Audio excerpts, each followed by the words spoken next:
Welcome to the Great Things LLC podcast. I'm your host, Josh Meeder. Today's episode is the start of season 2, and it shares the story of making a big decision, changing a life, travel, exploration, and finding sacred partnership. Hello, listeners. Great Thing LLC podcast is back. It's been a little while. I'm your host, Josh Meeder, and thank you for tuning in. One of the questions I get a lot in my consulting and just life and working with people is, how can you change your life? How can you manifest or intentionally create a different lifestyle? Well, I wanted to take my theory and practice and put it to the test. So last year was a pretty big year. I knew my son was graduating from college, and this was a dream that's been developing over the last 10 years. It would be the first time that I had the freedom to choose which direction I went. I've always lived in Western Pennsylvania, and that was because of business, family, and a lot of other commitments. So I had an opportunity for freedom. Knowing that my son graduated, he got set up with a great job, he got into a good apartment, and he was safe and doing well. I decided and sold my house. I sold most of my belongings, and the concept of 2 cameras and 1 big idea was born. I'm always traveling, always have cameras, love documenting, so I'm like, what can I do differently? And that big idea had 3 parts to it. The first was to travel, explore the country, share magic, meet people, and also to see if I can continue my business from the road to create a sense of freedom in not only location but time. The second part was to really kind of investigate, where do I want to live? Where do I want to build the next part of my life? As I mentioned earlier, I've been in Western Pennsylvania for the majority of my life, and while it's a beautiful area, I've traveled extensively and know there's a lot of other places out there. So where was I going to find my joy, and where would my heart sing? And the final part was to actually be open and call in love and sacred partnership and find it along the way. Well, the beautiful news is all 3 happened. And in the last year, starting last June, 1st of June, I set out.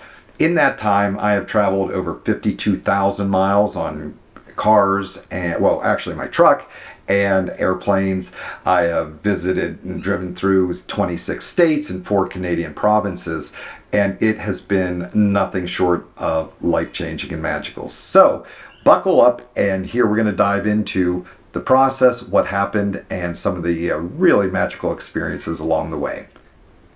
Probably the single biggest impact and influence on making this a success was the length of time and the amount of percolation that this dream took to create. It literally had been a decade. I'd always been fairly deeply rooted in the community I was in Western Pennsylvania, both for business, for family, for friends, and also for building and being a part of a very rich community. So I knew that there was going to be a time when I could have freedom, but that time really wasn't going to be there until my son graduates college and my commitments can start to be pared down. In anticipation of that, I also decided to list my house and sell my belongings. And that all worked out pretty well. You just talk about trust and flow. When you have a clear vision and a clear intention, stuff seems to open up for you. The universe does provide. Knowing this was the case, I wanted to sell my house. And I made the decision, and the day I made the decision, I spoke with a friend, and he referred me to someone that he knew that was looking.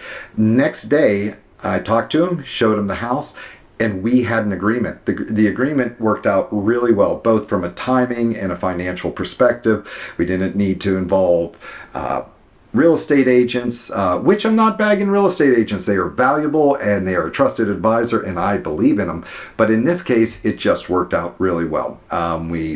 We agreed on the closing date right before my trip, gave me time to move out, help Christian get into the new apartment, and get my stuff cleared out. Speaking of clearing out stuff, I also decided, I'm like, well, I've amassed a lot of stuff. We all have stuff. We have stuff in the garage and closets and the rooms, and I'm like, I don't need it. I've actually been on a minimalization kick for the last 10 years or so, slowly paring down to really what is needed. So I'm just decided, let's see what we can do. So I used the wonderful power of Facebook Marketplace and started selling my stuff. And pretty quickly, the amount started adding up as to what I'd sold, and I'm like, wow, I wonder if I could make $4,000 just selling household junk that I no longer need. And I hit that number really quick, and then I said, could I make 10,000? Could this pay for a large portion of the trip? And boom, it happened. I just kept selling, and I'll tell you what, there's a liberation and an excitement in that process. So if you ever considered purging, it's a great opportunity. You can throw some extra cash in your account, and you can do it with intention. So cleared out the house, cleared my belongings. It was time to go. And this trip, again, with the 3 clear intentions, I knew what I wanted to do. I wanted to have travel and exploration and spread and share in the magic of people and in this country and locations. I did want to see what could be next for me. So that was part of the trip. The other part was, can I work along the way? Those were kind of hand in hand on that first 2 part. And then the final one was being open to the possibility of love and sacred partnership, as I had been intentionally single for about 3 years. Now is the part where, how do you plan a trip like this? I gave myself 12 months. I said, what can I do in 12 months? I know I want to live differently. I didn't hold myself that it had to be, but that was my intention. And I was hoping to find that next location within 1 year and be open to what it had. So in planning the trip, it was easy process. There were 2 dates that I had. One involved air travel to Alaska, and the other one involved a ticketed event up in New York that were important to me. So between that, I had freedom. When I started, I was like, I'm not planning it out. There's no itinerary. I have a list of people, places, and things that I want to share and experience. The first stop was anticipated was North Carolina. Interestingly enough, the local restaurant who I'm just really supportive of, the Harmony, and Bob McCafferty is a friend. He purchased the Harmony, and about the same time I purchased the Center of Harmony in our small town of Harmony. So we've come up together, and Bob's been an amazing asset to the community. And he asked me, I was asked through the manager there if I could be back in early June for a surprise. And I'm like, it's really kind of pushed my schedule because I wanted to get on the road. But I absolutely love, adore, and appreciate Bob and all he does. And I'm like, of course, if he asks, I'll be there. So shot up to New York, had some time up in the Finger Lakes, which was great, and then dropped back down into Harmony for a 1-day stopover to see what Bob had. And it was at the annual Mug Club party of the North Country Brewery, which is Harmony Inn, and North Country Brew House. So it was there, a great day, and Bob honored me with a lifetime membership to the Mug Club for what I've done. There is a short video on here, check it out. But it was a really special time, got to connect with people one more time before I left. And then I hit the road. So hitting the road, the first destination was the Kentucky area. The Kentucky area holds a deep and rich place in my heart. It is a place that really helped me with some personal healing about 6 years ago after the unexpected loss of my partner. And so I wanted to go visit some of my friends in Kentucky, and I really enjoyed it. Stayed, Midway, Frankfort, Louisville, loved the area. It was great catching up there. From there, I crossed the country, went across and hit Arkansas. And of all places, I was most surprised by Arkansas. A beautiful state. Little Rock was a gem. Their river walk with the sculpture gardens was amazing. The community of Hot Springs Village, not Hot Springs, but Hot Springs Village was fascinating. One of the largest private gated communities in the country, just massive and really a cool, eclectic place. From there, I hit the west, crossed top of Texas, which I can tell you is not all that exciting, but did end up in Santa Fe for a couple days. And surprise, some of the magic that opens up when you just allow yourself to is I ran into some of my friends who are also business owners and tenants at my building back in Harmony called the Center of Harmony. So was able to spend a day with them, moved on through Albuquerque, through the Petrified Forest to Sedona, caught up with my friend Kara out there, shared my birthday, was beautiful. then on to Cortez, Mexico, the Mesa Verde National Park, Manitou Springs up through Colorado. And, the stops were absolutely amazing. And every day I got to wake up and decide, where am I going? What do I want to do? Do I want to be still? Do I want to explore? Do I want to hike? At this point, I had also set up my truck to be a mobile lifestyle. I wasn't able to get a camper or cap. I was looking to make a kind of a bed setup back there, but that didn't work out. So I had one of my favorite outdoor products, and you may have seen them in an earlier podcast here, but Journeyman Adventure Hammocks. The camp hammock setup is unbelievable, and I just stayed in that wherever I pulled off, or if I stayed with friends. I had a full camp cook-up. I could cook on the tailgate, and it just made travel easy. It was one of the best parts of the trip, is just that ultimate mobility and freedom. You may not be a camper or an outdoorsman, but I am, and it just fit really well. So, that was a couple weeks, and actually Shane, the founder of Journeyman Products, is an extremely experienced traveler and has put on a lot of miles. And one of the things that he shared with me is he's like, look, and watch out for, week 4 or 5. There's going to be a place where you're going to hit a dip, or you may hit a dip wondering what you're doing. And I'm like, to that point, it was big and magical, and it was good. But there was around week 4.5, I was in Colorado Springs, and I wasn't able to connect with the friend that I was looking to, and I started moving north, and that highway, I think it's 24 up through Fort Collins, was nothing but construction. It was an awful drive, and I'm like, I'll push north, and it was a long day, and I got worn out. And as I pushed north and I got into Wyoming, there was less and less. And now, granted, I don't mind camping, but I was in the plains of Wyoming. There weren't even 2 trees together to hang my hammock, and I didn't want to sleep in a car. I was tired. It was really remote. And Wheatland, Wyoming, in the late June part, that was where I hit the wall.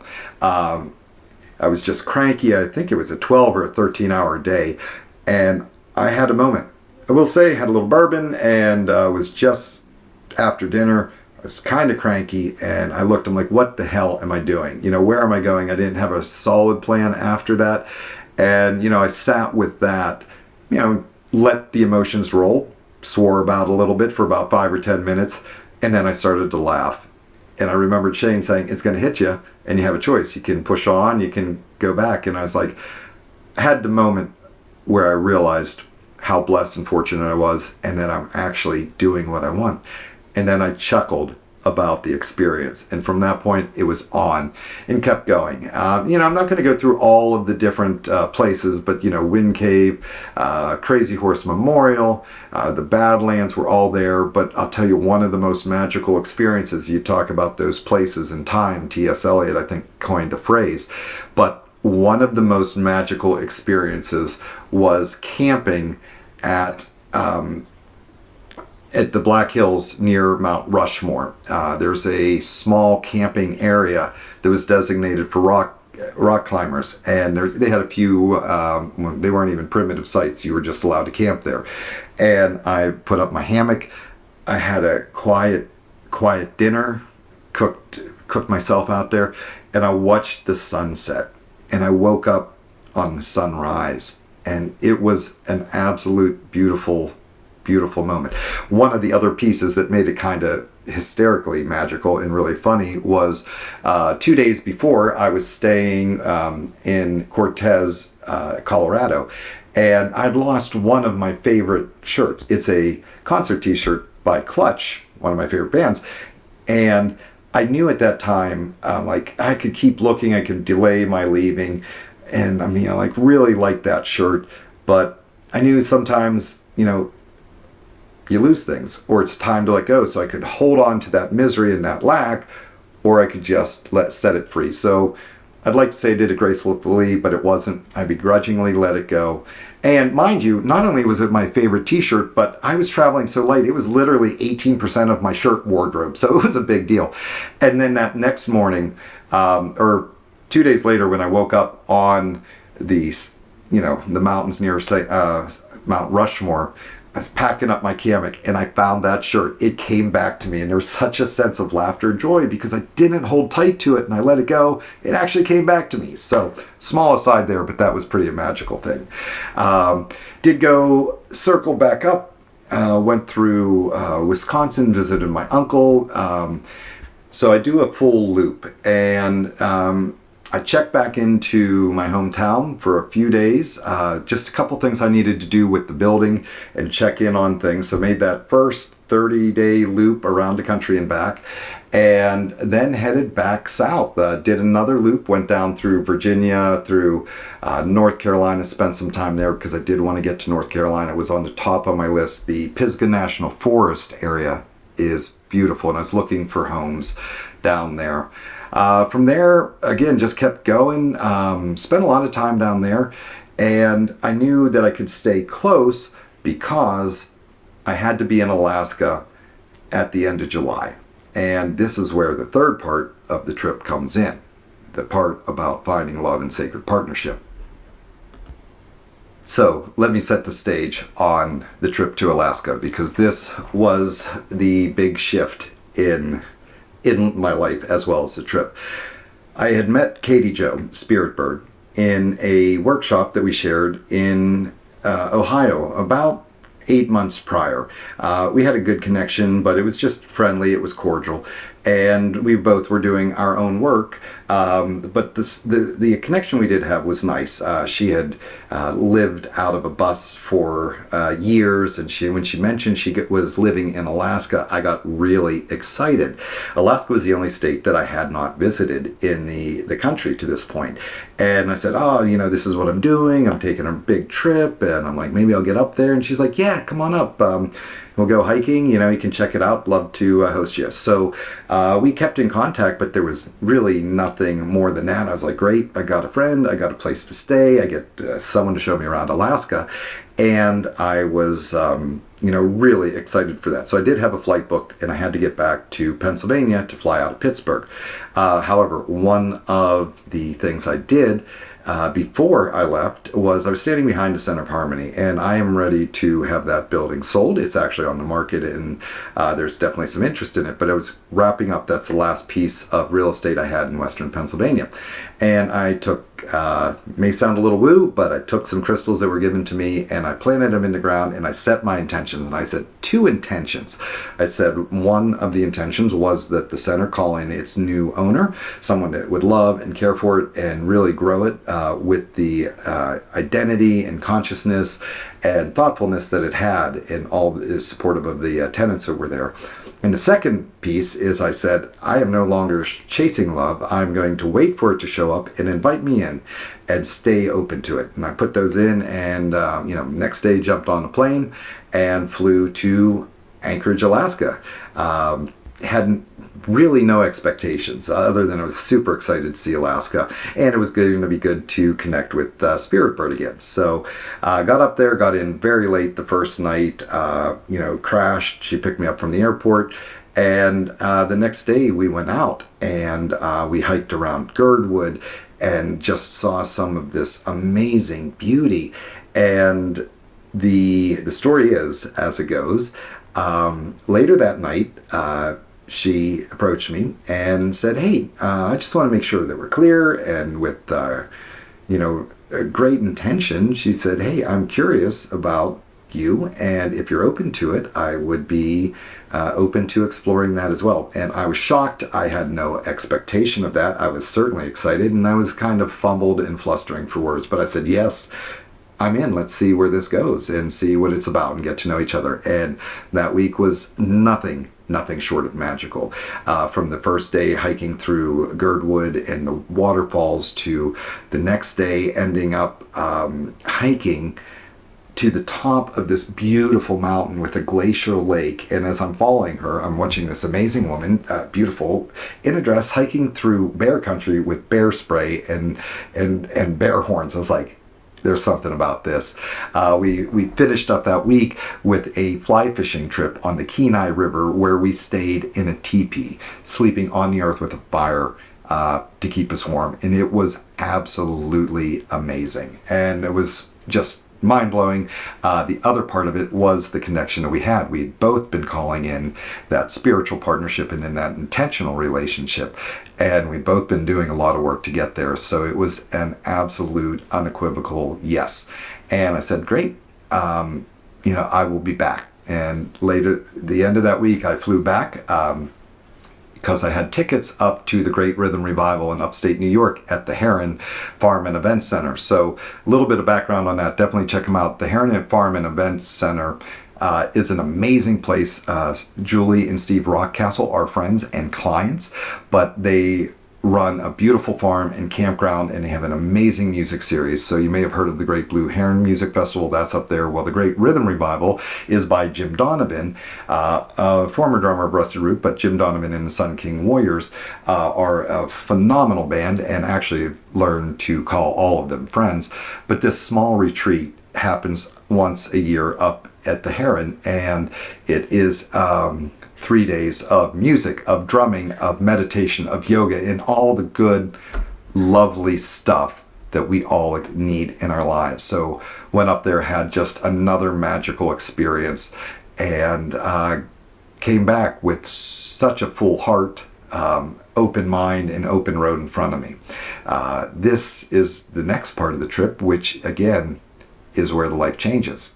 So at this point, it's mid-August, and I found the woman I've been looking for. We've connected, and she is 4,000 miles away. So what's the next steps? What are the next steps that we could take? And interestingly enough, she had traveled back, planned to the Ohio area, where I was going to be the next town over for a wedding that day. So we were able to connect again, and took 2.5 weeks in my new camper, and we traveled from Ohio up to Michigan to see her folks and go to Lake Michigan, and then we swung down through the Kentucky area to visit my friends and community, and also to give Spirit Bird a little exposure to the area. And this is kind of where the roots of our next stop laid in. It kind of set the tone for opening up Kentucky as a possibility of where we'd be when we land. Done. And it was time to get up to Alaska. So I packed up what I could, flew up, and got up there on, let me see what date that was. That would have been early October. And just enjoyed, I think it was a little over a month, getting to know Katie Jo, exploring Anchorage and the surrounding communities. This last year, they had a really early winter, so there was snow and everything around. And it was just a beautiful, beautiful time. After about a month up there, I'm like, all right, it's time. I'm flying home, I'm getting my stuff, and I'm coming up. So flew back, had Halloween back in town, packed up what I could fit in the truck, and I made the first journey across the Alcan and across Canada. And that was an amazing experience. 7.5 days, over 4,000 miles, and just too much to list here, but if you ever get that chance to go across Canada to hit the Alcan, I highly suggest it. Now, granted, I did that in November, and I would probably suggest the springtime, because there were certainly some treacherous places. Nothing that was unpassable, but a lot of four-wheel drive and a lot of going slow. Got up, and when did I arrive? Let me just check my notes here. Well, like I said, I got up in about 8 days and settled in for the winter. And the scenery in Alaska, it is wholly different. As I've mentioned, I'd visited every state, but not Alaska. And I'll tell you what, there's nothing like it. The grandeur, the scenery, the vastness it's almost indescribable. So if you ever get the chance, I highly recommend it. And over the winter, we did some amazing, just magical stuff and mundane stuff and everything in between. We both ran our businesses. We both work remotely. And I'll share a little bit more about her work because ours actually really paralleled each other. And I got to see the Iditarod.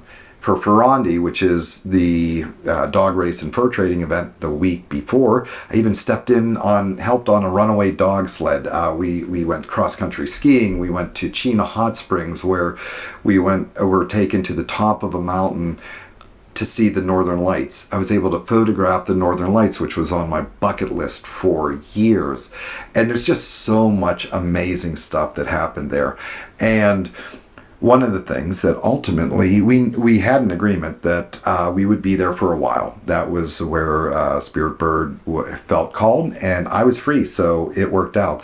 But there was a place where both of us have connections back in the lower 48, and we like to travel, we like to explore, and traveling from Alaska is a little bit of an effort. So we opened up that discussion and started talking about different places that we would really like to explore. And then in March, we made a 2-week trip, came back, flew in, saw my son for his 21st birthday, or slightly after, and went through Kentucky and North Carolina and in that big loop, and just really felt called to Kentucky. And long story short, we were able to surprisingly find the perfect place, which is a farmhouse that needs some renovation, and got that working. And that's actually where I'm sitting right now. Actually, this isn't the farmhouse. It is an apartment that I fixed up above the garage while I renovate the farmhouse because I needed some more projects to do. But we are now here. So this is 1 year later. I've traveled the country. I've experienced incredible magic. I have found a place I want to live, and Sacred Partnership was called in. And that all came from a very, very clear vision. So what is next? Many times when we're planning our dreams, we get really specific, and that is the trap that I avoided. What showed up in my life was far beyond what I could have imagined, nor could I have planned for it. So as you're dreaming, dream big, but don't dream specific. Allow space for the universe to show up and provide things in a different way than you may be expecting. And as far as Katie Jo, Spirit Bird, and I, beyond what I could have imagined. She has a business called Holton Healing Arts, and interestingly enough, we do some similar things. She does amazing work and has a shaman school that helps healers and spiritual entrepreneurs find their offer, remove their blocks, and really blossom into their full offering and healing capabilities. And it is an amazing thing to watch. I've worked with a lot of different businesses, and I've seen things that are done well, and I can honestly say I am impressed beyond belief. What she has done for her clients and for her customers is truly inspiring. We were actually able to collaborate and put her new website together. So that was a fantastic project. Can tell it was dear to my heart. And while we don't know what lies ahead, there is some connection on what we both offer. We do it different perspectives, but the conscious business consulting that I offer at Great Things LLC and my team on that focus on the writing and the intentional side and understand the importance of integrity and intention within business really support and complement what she's doing. So where that goes, what we have, where it overlaps is yet to be seen. But we do have something, and it is clear intentions and clear shared values. So an incredible partnership that I am just blessed to have. And right now, starting in Kentucky, we get to do it how we choose. It is something that we're building daily, something we check in on, and our community will grow and flourish, and we will plug into that. So that is my story of 1 year, 52,000 miles, 2 countries, 26 states, and 4 provinces, and an incredible shift in life. Now, if you've ever been considering, and who hasn't considered a big change of life, it is possible. You may not need to do it in the radical fashion that I had, but it does start with one decision or one big idea. And all it takes is refining that, having the clarity, and if it is aligned, it is an unstoppable force. If you want to explore those ideas, then find a coach. Check out Great Things LLC. We offer those services, but find someone who's done it, find someone who you trust, and make sure you resonate with them, that they have the same vibe, the energetic, and they get your bigger picture. Because anyone can do a business plan. A lot of people can do spiritual in the woo, but finding the balance and bringing both integration, because we're not all living in a monastery, or we're not all isolated in an office building. We have a vast aura, we have a vast network, and we're a lot of things. So find a coach, get the help you need, and entrust. Just trust and pull the trigger. So thank you for listening. Stay tuned. We're going to continue more podcasts, and we're going to be bringing in some really great guests, as we have in the past, people that are doing amazing things in business, creating success in life, finding their passion, and really, really living an authentic life. Stay tuned, and we'll see you again. Thank you for watching. If you liked what you saw, be sure to hit that like and subscribe button right now. Stay tuned and check out the channel for other interesting and informative videos.